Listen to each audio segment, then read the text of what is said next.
Hello and welcome to Comic Solving Problems. I'm Stephen Allen. And I'm Eric McElroy. Good evening. Happy New Year's Eve. Are you really ready to say goodbye to 2020? I think I'm not done with it yet. I'm going to miss that. I mean, there are years, we've all had remarkable years in our lives, Steve, and this has definitely been one that I will not remark on. Oh. So I never, because what was the year that that was the year that all the celebrities died? 2016. 2016. And I was like, you can't blame a year for that. That's what I thought in 2016.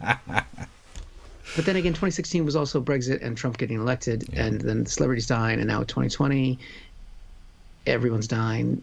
I guess you can blame a year. Yeah. But is it going to change? Is it going to change tomorrow? We hope so. But welcome to the final episode of Comic Solving Problems. Yeah.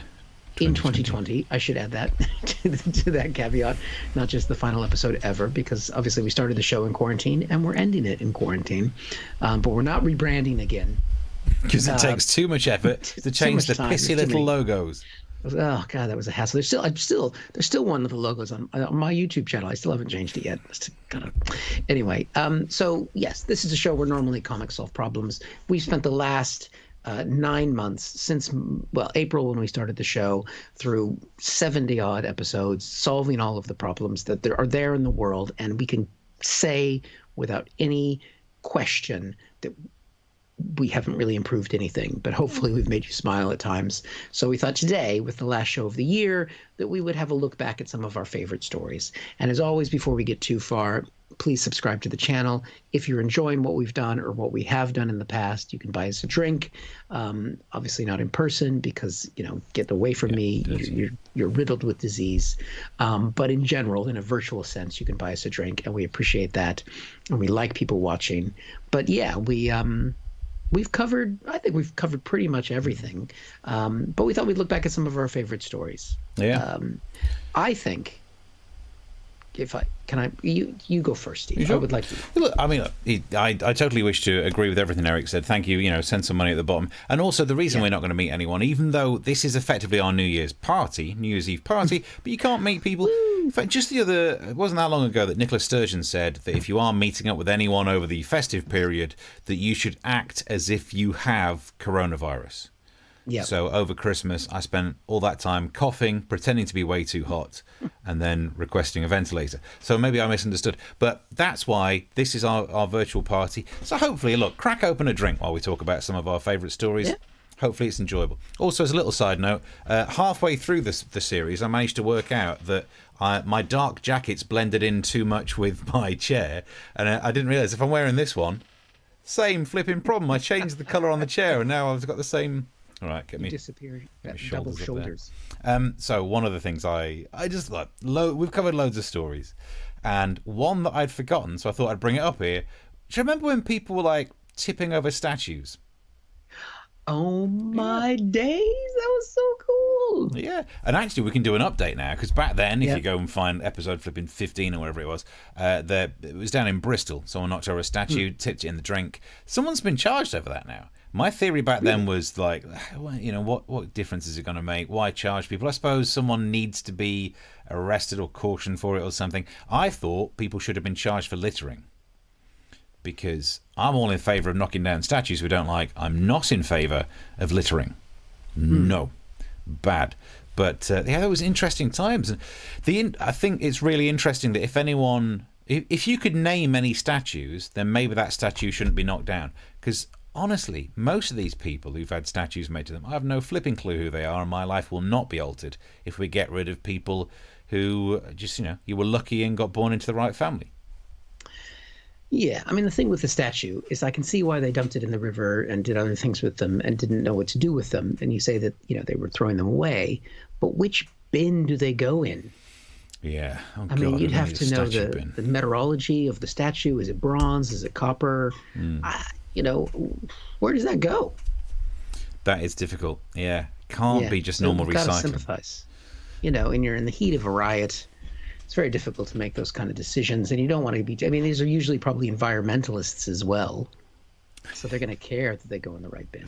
But they should have cared that they were chucking a big lump of metal into the canal.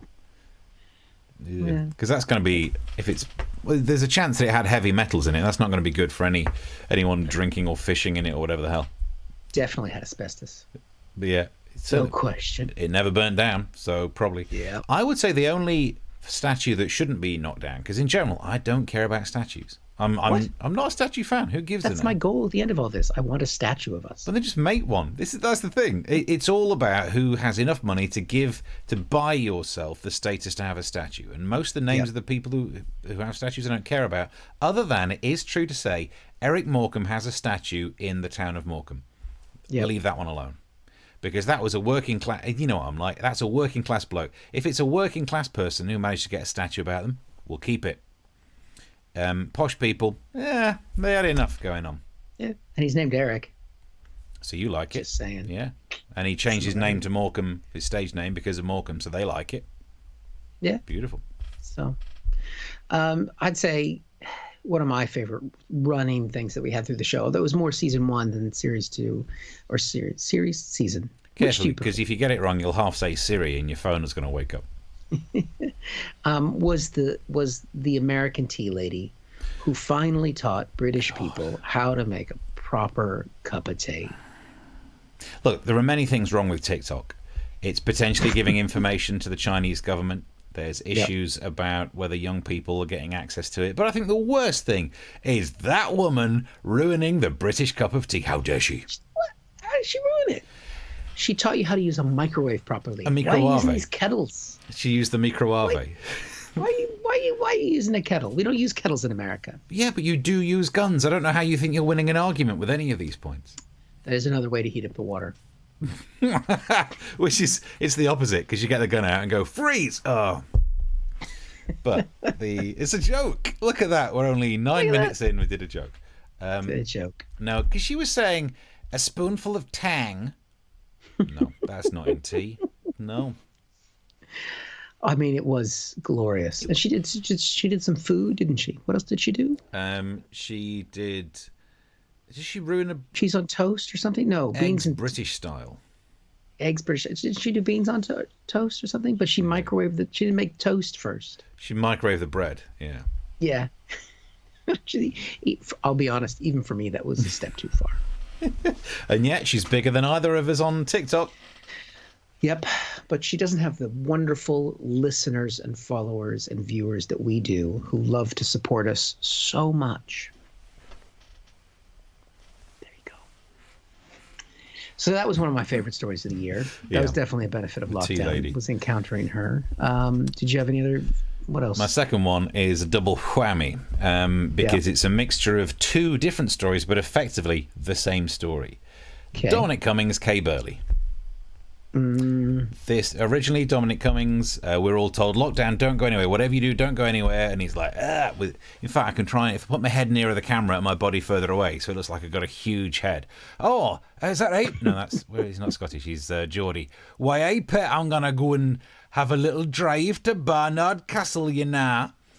You didn't sound like that. No, he didn't really. But so he just went for a drive. He got caught doing it. Instead of doing the obvious thing, I do apologise for any distress or upset that I caused, and I made a mistake. And then you can get to keep your job or whatever.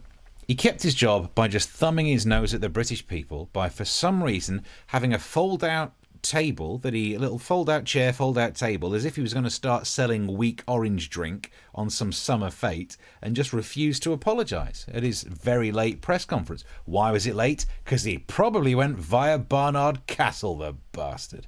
And the reason I grouped them together, it's exactly the same story twice, that it's something that makes you think, well, if they're not sticking to the rules, why should I? And that's the problem. We live in a media-obsessed world, and there is such great power at both either Dominic Cummings being good at understanding the media or Kay Burley being on the media. But with great power comes great responsibility. And that means that you are, if you mess up, if you're not a role model, but if your story can get out to people, they're going to think, oh, well, if Kay Burley gets to have loads of people around for a 60th birthday, why I pet? Why can't I? Dominic Cummings. Just like that. Have you felt the pressure of it, not just from our celebrity status on this show, but also because, I mean, 2020, you did get to do a series of the BBC to the MASH report. You were on national television during a lockdown, which was pretty irritating as your comedy friend and partner. To be even more irritating, I'll say you can read all about what it was like being on TV during the lockdown in my new book, Lasted Another Year Despite a Pandemic, available now at all good retailers if you think all good retailers are just Amazon Kindle. But search for that on there. Yeah, it was weird. Yeah, and I think comedians don't have as much pressure because we mock more than we are the example. But no, I stuck to the rules, and sometimes some of the jokes that we did, because we've been fortunate, like some of the little bits we've done on comic solving problems have gone oddly viral. They're kind of meme things that people send to each other. Yeah. And some of them have been misinterpreted. So some of the clips we've done, because we take a half-hour show, take a clip out of it, post it on social media. Some people thought we were anti-mask for one of them. Do you remember? Because we were very mask heavy, especially in the beginning when it was happening. We had the mask that would light up with the cock and balls. Yeah. You had the mask you could eat through. Yeah. You had the mask of your underpants. We had me when I put nylons on, because that's really the most efficient way to keep the virus out, is to wear a pair of pantyhose and then put a mask on. Just wash them first. Or not. I mean, we're not. Yeah. We were very pro-mask. But the clip where I was singing along, because Bryan Adams had said something, he was annoyed. He'd posted on Instagram that he was annoyed that his tour had been cancelled. So I got the guitar out for the first time in 10 years and played like Ding Ding Summer of '69. Posted that as a clip. And some people were saying like, yeah, that's right, we shouldn't be locking down. Hey, no, what? Hey, what? that wasn't the point of that. So yeah, sometimes anti-maskers, anti-lockdowners have taken our clips and run with them. And I felt bad there, as people have been commenting, kind of like, yeah, this government are trying to pull a fast one, free the pubs. I'm like, oh, that's not what I mean. Ugh. Awkward. I think, obviously, another big theme that we talked about throughout the show and have enjoyed or not enjoyed is all of the lockdown rules. Yeah. And I mean, what's great about all the lockdown rules is nobody understands the lockdown rules. And I talk to my family in America. They're all under different levels of lockdown in different states. Just recently, near where I live, where we've gone under Tier 4 in England, where you're basically not. You can only interact with one person from another household outside in public if you're both wearing red jackets. I think that's the rule. But there were clearly, when you see people walking in the park, there's clearly households mixing, unless a household is like 6 couples and they're all swingers or something. But there's just no way that they're not from the same household. And I saw these 2 couples coming towards each other, and I noticed that they were masking up. And even though we were outdoors, I thought, wow. These are people who are really, they're kind of cheating a little bit by interacting with each other as couples from different households. So, whatever. But they're masking up. So they're taking that extra bit of precaution. And then they were like, hey, how are you? Nice to see you. And then after they put the masks on, the 2 women in the couples hugged each other. Oh, it annoys me so much. And that's when I realized that we're going to be in Tier 5 really soon. Yeah. I've said this on the show, I've said this on stage, this is an extrovert's disease. All of you social butterflies, you life and souls of the parties, you're also now known as a vector. You're causing death. Rein it in. It's not all about you. So these people are like, oh, what, not hug? Yes, not hug. It's this is the core of what we're dealing with. Every time the numbers go up, the only way you're catching COVID is from a person, so people must be at fault. Yeah. Simple as that. Hey. Truth bomb. You're talking to the guy that when he gets a drink in a public place will be happy to wipe it down with hand sanitizer before he takes a drink. Nice. Just because they get the extra alcohol in there, don't you? Pour a little bit in. I did that before. Little aloe vera chaser in there. 70%. Just takes the edge off the thing. Oh, it's so good. Can't afford a pint, but I can afford some hand gel. Can I? Just saying. I know what you mean about seeing people who pretend to be in a group and then you overhear them going like, anyway, take care, see you. No, at least commit to the lie. If you're going to pretend you're in the same household, you don't get to do a goodbye at the end of that meeting. One of the few live gigs I got to do was right on the Friday. We were at the point where you could be with other households. It was in September when we had that weird window of open. And then on the Saturday, they said you can't mix households. And And so it was the first day of no households mixing, and the compere said to two couples in the front, two grown adult people that clearly don't live in the same household, said to the first guy in the group, "So where are you guys from?" And the guy goes, "Stevenage." So then he turns to the other couple, says, "Where are you from?" Now clearly they should say Stevenage. He goes, "Croydon." Like, no, you just biffed it. Just like this is. Yeah. If you're gonna lie, at least be good at lying.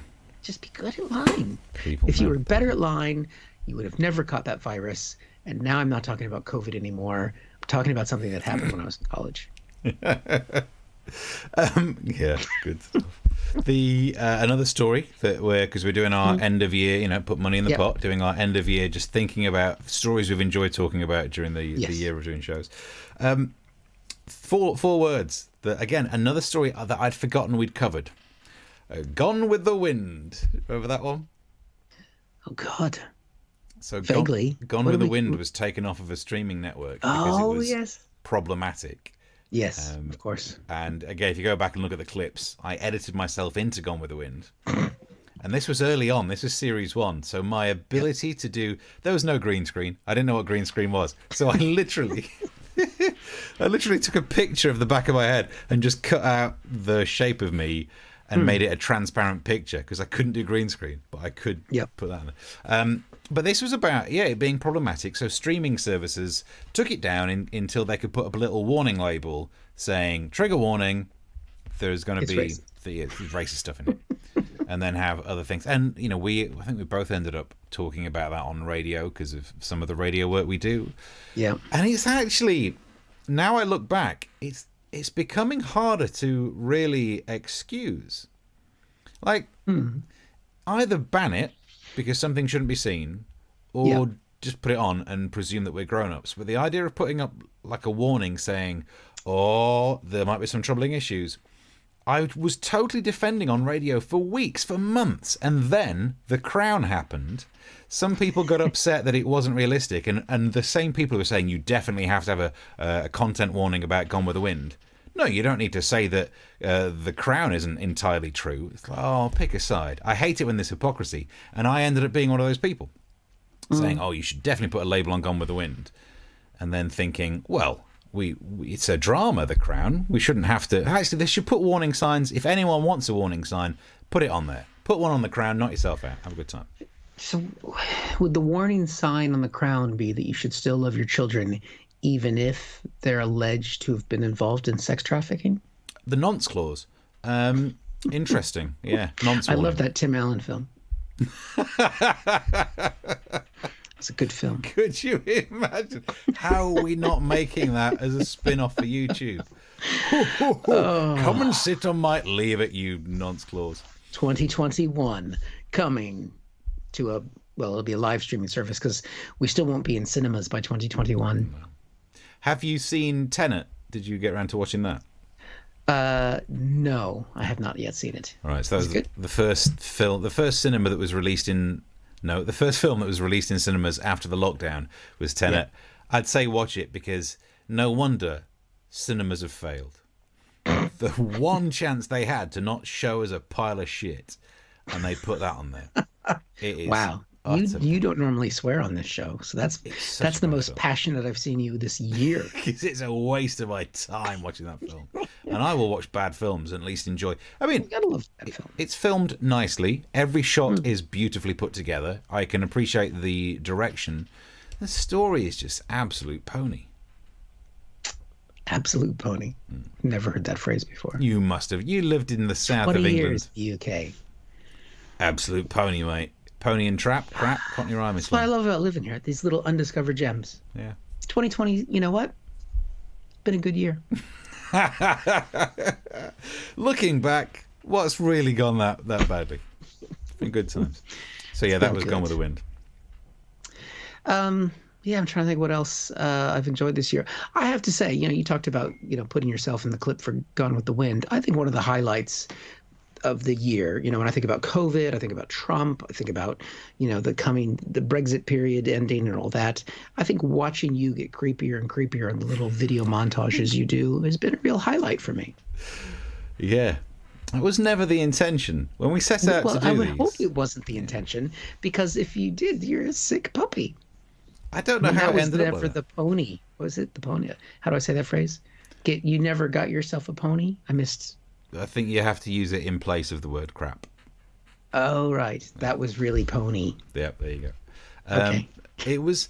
Yeah, because we started out just doing live shows like these ones, these special Christmas ones. It's just us talking. We've not filmed stuff for it because it's flipping Christmas. Give us a break.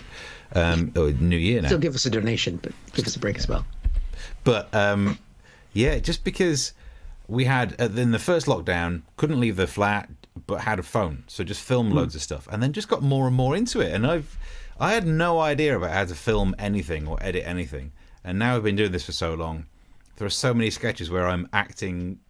with a video of myself, which is not as easy as it always looks, because we have seen people try and do a similar thing on various other things on the internet. No names, no pack drill, but we've seen people balls it up, because all it takes is to get one of the lines of the sketch wrong, and you are doing a sketch where the character is answering a question that you're about to ask. And that's why all the sketches I've put on the show have always been pre-recorded. Yeah. Because I know myself.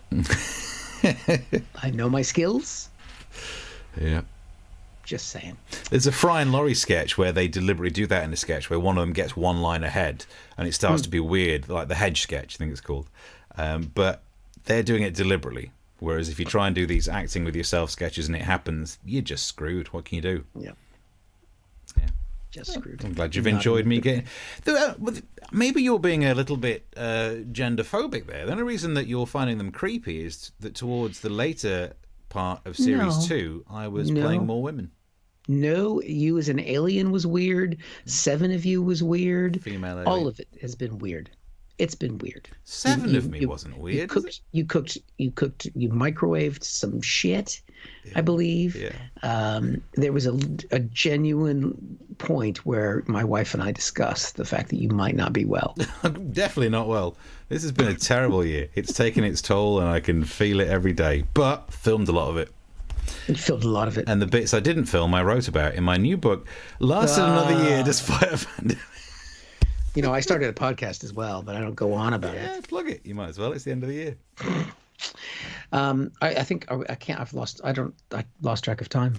We've got we'll do another 5 minutes worth of stuff. Just about. The other thing I'd written down. Well, we can pick between the other ones that I thought were worthy of a mention. Was when we thought Woolworths was coming back, but it wasn't. Oh my God, that hurt. I mean, there was a lot of pain this year, but when there was a tweet saying Woolworths was coming back, it was like, yeah, and it turned out to be a lie. Not in 2020. Not now. We've been through too much. Meaningless to me. Really? Something. Woolworths. You got any others on your list? I've got 2 more to. Not from that. I think we did get to talk about your good friend and mine, Kim Jong-un, this year. Yeah. Well, I mean, less this year because I guess he faded away because he wasn't meeting with Trump on a daily basis. So, because he's, of all the shows we've done over the last 10 years, he's somebody that's been special to both of our hearts. Yeah. And we've talked about him, worried that he would remove our hearts. But I hope he's had a good year. What was the thing I used to do on the Edinburgh show, but not even the most recent Edinburgh show, when there was a threat that North Korea was planning a 9/11 style attack on a cinema because I can't remember why. But it almost doesn't matter. It was the movie with Seth Rogen. Yes. And I remember doing some sort of material about it. It was never going to happen because it's too difficult. Like, cinemas aren't as tall as big tower blocks. Yeah. There'd be no way to land like if you were off by a few angles, you just flew over a cinema, which or crashed into a pet store. Yeah, you just missed. Like, what's Kim Jong-un got against pets? My God, what have they done to upset him? So there was all that. Another bit of story. There's 2 to pick from here. Just the NHS app. It's not even that funny because it's just a serious one. I was going back through the other episodes that we did. And it reminded me that we were promised track and trace so many times we talked about it, and it's still the failure that's baked into the cake. That's why nothing's working. It's because we don't have a proper track and trace, but now we just take it as the normal background. Like, yeah, of course we don't have a track and trace that works. Look at the crap that we're dealing with now. Well, I have the app on my phone, but I'm not going to turn it on in case it tells me that I've been around somebody sick. Okay. I'm not an idiot. Yeah. Good. Okay. That explains a lot. I also hug people when I'm wearing a mask. I love how they tested it out on the Isle of Wight, and you think that's good of them because they probably had to install the internet there first. Yep. Hey, say what you like about the Isle of Wight, it's still in tier 1. Is it? Or tier 2. I mean, they're one of the only places you can go. You can be. You can't go there, but I mean, they wouldn't. It's almost like being an island is an advantage in a pandemic. It should have been. Only. I'm going to move to an island. Isle of Sheppey, still available. People like that. Only one road on and off.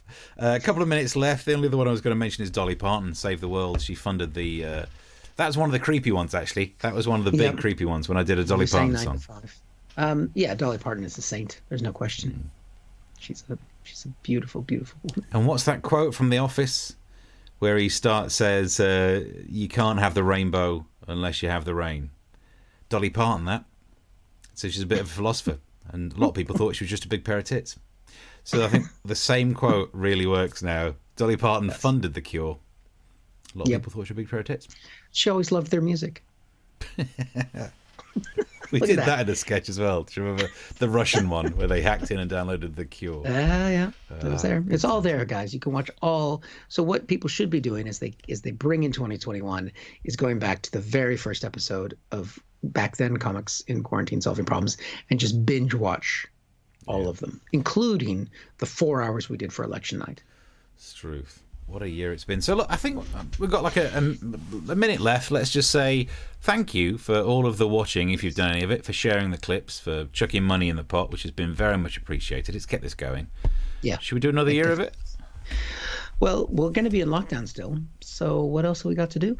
Good point. Yeah. Yeah. Get yourself subscribed to the main YouTube channel and watch more of these shows in the new year. Yeah. Good riddance to 2020. And hope that you'll be there as well. But yeah, nothing less, I guess, to say but Happy New Year. Till then. Bye. Bye.